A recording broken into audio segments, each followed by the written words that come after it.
வேளாண் பட்ஜெட் என்ற பெயரில் பொய்யும் புரட்டுமாக ஒன்றை தாக்கல் செய்திருக்கிறது திமுக அரசு என பாஜக மாநில தலைவர் அண்ணாமலை குற்றச்சாட்டியிருக்கிறார். அதனை அண்மை செய்தியாக பார்த்து வருகிறோம்.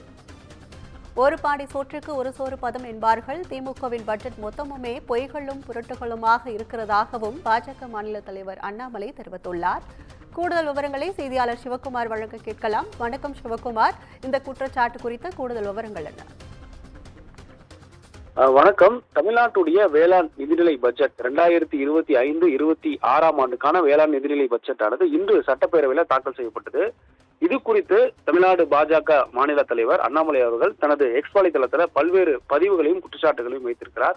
அதன்படி வேளாண் பட்ஜெட் என்ற பெயரில் பொய்யும் புரட்டுமாக ஒன்றை தாக்கல் செய்திருக்கிறது திமுக அரசு.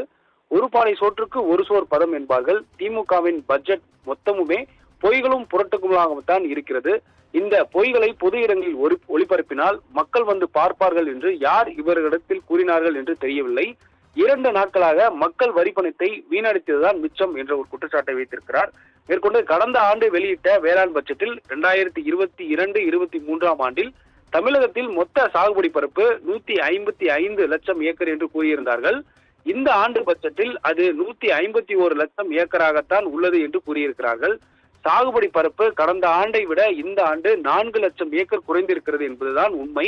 ஆனால் அதை மறைக்க 4 ஆண்டுகளுக்கு முன்புள்ள 2019-20 சாகுபடி பரப்பை விட இந்த ஆண்டு உயர்ந்திருக்கிறது என்று குறிப்பிட்டிருக்கிறார்கள். இதற்கு காரணம் என்ன என்ற ஒரு கேள்வியும், தமிழக மக்களை எத்தனை முட்டாள்கள் என்று நினைத்திருக்கிறது திமுக என்ற ஒரு குற்றச்சாட்டை வைத்திருக்கிறார். மேற்கொண்டு பயிர்க்கடன்கள் முழுமையாக தள்ளுபடி செய்யப்படவில்லை என்று கடந்த ஆண்டு பிப்ரவரி மாதம் நாங்கள் கூறிய போது கூட்டுறவுத்துறை அமைச்சர் பெரிய கருப்பன் வந்து அம்புலி மாமா கதைகளை கூறி சென்றார். இன்றைய வேளாண் பட்ஜெட்டில் பயிர்க்கடன் ரூபாய் 1774 கோடி இன்னும் தள்ளுபடி செய்யவில்லை என்பது தெளிவாக குறிப்பிடப்பட்டிருக்கிறது. வெறும் பொய்யிலும் புரட்டிலும் காலம் தாழ்த்தி கொண்டிருக்கிறது திமுக அரசு. திமுக அமைச்சர்களுக்கு இப்படி கூசாமல் பொய் சொல்ல வெட்கமாக இல்லையா என்ற ஒரு கேள்வி எழுப்பியிருக்கிறார். இறுதியாக நெல்லுக்கு ரூபாய் 2500, கரும்புக்கு ரூபாய் 4000 குறைந்தபட்ச ஆதாரம் விலை என்ற வாக்குறுதி எல்லாம் வெறும் பேச்சாளர்களே போய்விட்டது.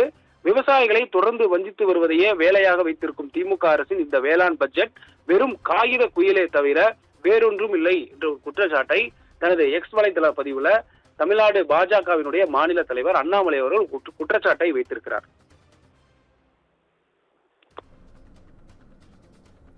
விவரங்களுக்கு நன்றி சிவகுமார்.